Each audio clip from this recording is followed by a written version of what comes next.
Undercover boss buys breakfast, freezes when waitress says she sleeps hungry every night. A Monday morning. It wasn't raining, but the gloomy sky made it feel like the entire city wasn't quite ready to wake up. Michael Cart, 50 Rials years old, CEO of the Sunrise Diner restaurant, chain-stepped out of a rented car, pulled his knit cap low, and tucked his hands deep into the pockets of his coat. He brought no assistant, no security team. Just himself, like an anonymous diner among a stream of everyday people. On paper, branch number 17 in the eastern suburb consistently reported stable revenue, positive customer reviews, no issues. But over the past 3 weeks, he'd received several anonymous messages sent through the internal feedback system. Shift schedules are being assigned unfairly. The one who works hardest never gets their fair share. Oh, we don't even know what we're trying so hard for anymore. Michael used to trust the numbers, but today, he wasn't there because of a report. He came to hear what wasn't in the data. The diner was still busy, tables packed, the scent of coffee, brown butter, and fried eggs filled the air. But something wasn't right. No one was talking. Staff moved like silent shadows, bringing food, clearing plates, then vanishing behind the counter. Only Sophie, a petite young waitress with her hair tied up in a faded elastic, stood out. She wasn't necessarily faster than the others, but there was something in her eyes, in the way she thanked customers, that caught Michael's attention. She greeted people evenly, yet not indifferently, took orders with precision, gently carried trays through narrow aisles without losing so much as a smile. But beneath that composed exterior was a tired face and movements that seemed strained. Michael sat by the window and ordered a simple breakfast. Then he looked around not to assess the service, but to find who here is trying the hardest, without anyone really noticing. And it seemed he was starting to find the answer. He glanced around once more before refocusing on the waitress pouring his coffee. It was her, Sophie. Small build, soft voice, but a steady pour, filling the cup exactly 3/4 full, like she'd done it 1,000 times. "Thank you," he said, then casually added as a gentle gesture, "Have you had breakfast yet?" The question was spoken simply, with no hidden meaning, but for a moment, her hand paused on the coffee pot handle. Sophie looked up and smiled faintly, a thin smile that left no trace on her face. Then she whispered, as if hoping her voice would dissolve into the clinking of spoons and cups around the diner, "Every night I go to bed with an empty stomach, but at least I still get to work." Michael didn't respond immediately. He nodded lightly, pretending to tear a piece of bread, but his eyes no longer focused on the plate. A simple sentence light as breath, yet it struck directly at the deepest things he once believed he had control over. Going to bed hungry, yet feeling lucky just because she still had a job. Michael had started out behind a stove, frying pastries with bare hands in the winter cold, and always prided himself that Sunrise Diner was a place where every person is seen and treated fairly. And now, in that very system, a worker was starving each day just to hold on to a position that was supposed to help her live better. Sophie didn't know what she had just said. She simply tilted her head slightly, poured coffee for another table, and continued spinning through her familiar serving rhythm, careful and invisible. As for Michael, he remained still. The toast had gone cold. The coffee wasn't hot anymore. But inside him, something had just ignited. Michael set the cup down. He didn't need more caffeine. What he needed now was the truth. From his small corner table by the window, he began watching more closely. Sophie never stopped moving. Every time she returned, it was to tend to something else. Table 4 needed water. Table 7 wanted to swap eggs. Table 10 was waiting to pay. 12 tables scattered across the room, she handled them all. No notepad, no backup, just sore feet, fast hands, and a forced smile barely holding together the dignity of a decent workday. Meanwhile, 2 other male staff, shirts crisp, hair slick, sat comfortably behind the counter. They only handled 2-3 easy tables, regulars, light orders, slow eaters. When someone got up to pay, one of them promptly stepped out with the handheld POS machine. Sophie always stepped back, gently, automatically, no explanation, as if she had been programmed to stay away from touching money. Michael leaned forward and unlocked his phone. With just a few verification steps, he accessed the Sunrise internal system using a master-level account 1 designed so that no one could deny the truth. The admin dashboard appeared. Michael typed in the branch name. Pose system permissions. Branch 42. Ryan L. ID R. Langford. Full pause access. Jason M. Pause subrole. Sophie T. No POS credentials assigned. Michael frowned. He navigated to the most recent system update. Patch ID 7.0.3, manual installation. Update date, 5 weeks ago, approved by D. Hayes, branch manager. Notes, optimize peak hour payment processes, reduce complex steps. Additional configuration, automatically redirect all digital tips under $15 to default ID. R. Langford. Michael stared at the name, R. Langford. This name didn't just show up here. He was the nephew of Doug Hayes, the branch manager, who once declared at a regional summit, "Sunrise is where every contribution is valued." And Sophie? No ID, no access credentials, no record of any kind. She had been erased from the system like she never existed in that morning's transactions. No need for forged receipts, no need to pocket cash. Just one system patch-in, one name missing from the list of those allowed to touch the POS machine. Michael closed his phone. In the distance, Sophie was still smiling at an elderly couple who had just left their table. The older woman slipped 2 small bills into her hand, but Sophie quietly returned them, saying, "I'm just doing my job, ma'am." Michael swallowed a breath of cold air, not out of anger, but because he knew what had just been revealed wasn't a mistake. It was a deliberately designed structure, cloaked in the language of optimization, created with one goal: to make people like Sophie kind, hardworking, and quiet become invisible. Michael didn't stand up, but mentally, he had already crossed the boundary of being just another customer. He reopened the shift handover map in the app, tracing average order processing times. Sophie's name didn't appear once. Every order she served was logged under either Ryan or Jason, those who only occasionally left the counter, but were always the ones to close out the transaction by processing payment. Michael pulled up the transaction history from the past 14 days. A number jumped out that made his skin crawl. 87% of transactions under $15 were processed under IDR Langford. Jason had less than 10%, and Sophie, 0%. He double-checked the POS login logs tracking who had access to the machine and when. Not a single login was registered to Sophie's name. She existed, but outside the data grid of the entire system. Disabled, erased from entitlements. Only obligations remained. And labor. At table 8, a child had just spilled a glass of milk. Sophie rushed over on instinct, using a clean towel to mop it up. The mother apologized, but Sophie bowed slightly and said, "It's okay. Kids will be kids." Her voice stayed calm. No complaint. No signs of frustration, even though one shoulder of her shirt was soaked. Michael saw kindness being exploited. A form of silent endurance turned into the default foundation others stepped on without a second thought. And perhaps what shook him most wasn't the sophistication of the system, but the realization that he too hadn't seen it. That girl Sophie had existed in many branches, with different names, but the same model. Working the hardest, being present the most, and being forgotten the easiest. A system programmed to reward those who touch the machine, instead of those who touch every plate, every coffee cup, every apologetic smile. Michael sighed. For the first time, not from exhaustion, but because he knew if he didn't act, what was happening in this small diner wouldn't just be injustice. It would be license theft. And the name behind it, Sunrise, would no longer stand for a new dawn, but become a shadow too long for people like Sophie to ever escape from. 1 week later, early morning at branch number 42. The sunlight had yet to pierce the fog glass windows, and the air inside the diner was already stretched tight like a taut string. All staff were present. No one spoke loudly. No one rushed. Something was about to break. 6:58 a.m. The door swung open. Michael Carter walked in. "No disguise. No questions." He strode straight into the center of the dining room with a face no one could ignore. Stern, composed, resolute. Behind him came Julia from HR, 2 internal auditors, and the head of the POS systems team. Doug Hayes' branch manager stood frozen next to a tray of freshly baked pastries. Ryan Langford, his nephew, still held the POS device, but his hands were visibly shaking. Michael didn't mince words. He gave a simple signal. Julia placed a small speaker on the counter. One press. The recording played aloud.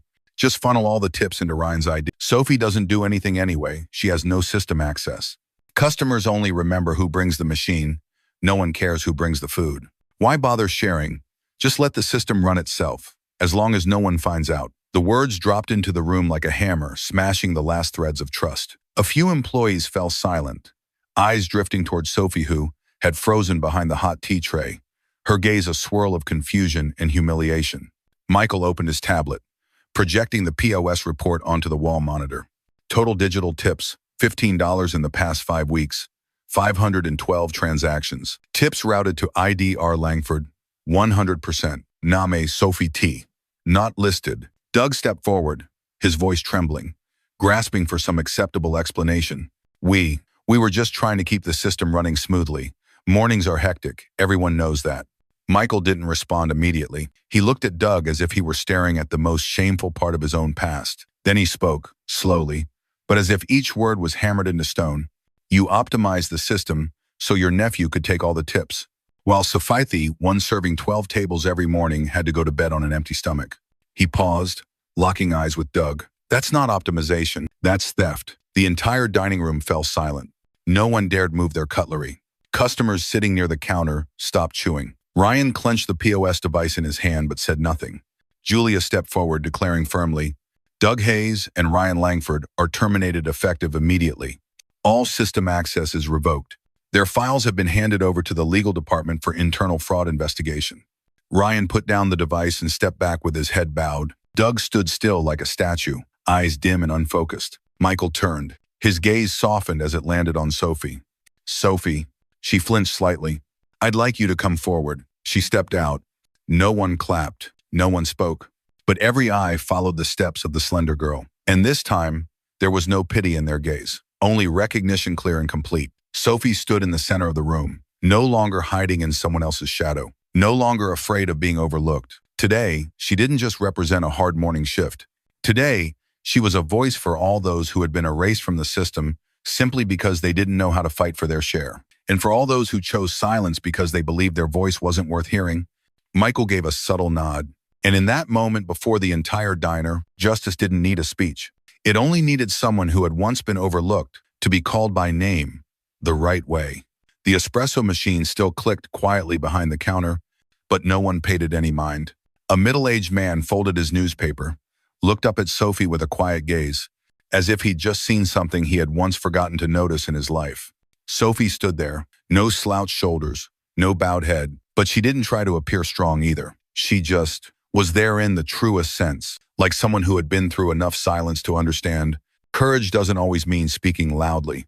Sometimes, it's simply daring to step out of the shadows. A young staff member near the counter walked slowly toward her, hesitant. It was Kayla, a new hire just a month in. Sophie, I'm sorry I knew about the tips, but I didn't know what to do. Sophie turned toward her, no blame, no sigh. She simply placed a hand gently on Kayla's shoulder and shook her head. It's okay. You know now. That's enough. That moment rippled like a wave. Another employee, Tommy, quiet until No emerged from the kitchen and set down a tray of donuts. This one's for your morning shift.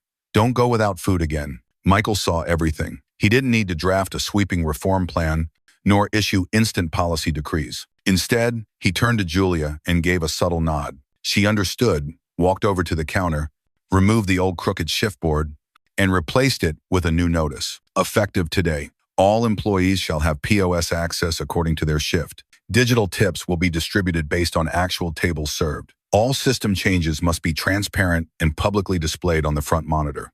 Sophie turned to Michael. You listened. Michael shook his head. Number, I just arrived late, but this time I didn't look away. Oh, and then he walked to the window side table, the very place he once sat, frozen by a whispered sentence that pierced through his suit like a blade. I go to bed with an empty stomach, but at least I still have a job. Now, no one lived off leftovers or hollow encouragement. Sophie stood in the middle of the diner, not to bear the weight of everything, but to do something she'd never dared before, to accept trust, to return fairness. And as one elderly guest exhaled after a sip of hot coffee, he murmured, finally, someone poured it into the hands of the one who truly deserved it. 1 month later, the sky was clear, and the early sunlight slid gently through the front glass of Sunrise Diner, branch number 42, casting a warm glow on the spotless tiled floor. There was no more sense of heaviness in the air, no more rushed footsteps out of fear of making mistakes, no more averted glances and silent head bows. Michael Carter pushed open the door. This time, he wasn't in disguise. He didn't bring a review team. He simply came back, as someone who had once listened and now returned to make sure that kindness was still alive and well. Right at the counter, an electronic screen was mounted with care above the shift board, displaying clearly, tip sharing policy. Transparent, public, protected. Below it, a small line engraved into solid oak wood, built on truth, upheld by trust. From behind the counter, Sophie stepped out. She no longer wore the faded apron. Over her shoulders was a crisp, white button-down shirt, fastened to the collar. Her hair was no longer damp with sweat, but neatly tied in a bun. The name badge on her chest caught the light above the counter. Sophie T, branch manager. "Good morning, Mr. Carter," she smiled. No more trembling, no more avoidance. That smileful, steady was proof of someone who had stepped out of the shadows through sheer courage. Michael nodded. He chose again the same table by the window, the spot where, just a month ago, he had sat and heard a whisper that clutched at his chest. "I go to bed every night with an empty stomach." But this time, instead of strained silence, a steaming cup of coffee was gently placed in front of him. No rush, no performance. Sophie sat across from him. She didn't bow her head. She didn't ask for permission. She was simply present, like someone who no longer needed an invitation to enter her own life. Michael lifted the cup, let the warmth soak into his fingers, then looked through the sunlit window pane. He spoke not loudly, but with clarity in every word. The most important things in a restaurant aren't on the menu. They are trust, they are dignity, and the courage to speak up, even when no one believes that voice has value. As time, a little boy walked past the front glass, pointed at the screen above the counter. "They share the money fairly here, right, Mom?" His mother nodded softly. Michael smiled. Then, he looked down at the cup of coffee in his hand, poured by the right person, at the right time, for the right reason. Under the angled sunlight streaming across the wooden table, the space seemed to slow down. Not because life was missing, but because everything had finally found its proper place. Sophie added a touch of milk to Michael's coffee gracefully, without hesitation, without the shyness from their first meeting. She didn't ask if he needed anything. Morish already knew. And Michael knew too. He was now sitting across from a completely different person. Not because Sophie had changed, but because, for the first time, the system had chosen to see the truest part of her. From behind, a new young employee walked up and bowed slightly to Sophie. "The new tip-sharing rule? I think it's really fair, ma'am. Thank you." Sophie simply nodded, unfazed by praise. She turned to Michael. "After that day, I still didn't believe I'd last long here. Not because I wasn't capable, but because I thought my voice wasn't loud enough." Michael set his coffee down and smiled gently. "Precisely because you thought that, you ended up speaking through your actions." He looked around. Guests were cheerfully placing orders. Laughter mingled with the clinking of dishes. Everything was vibrant but not chaotic.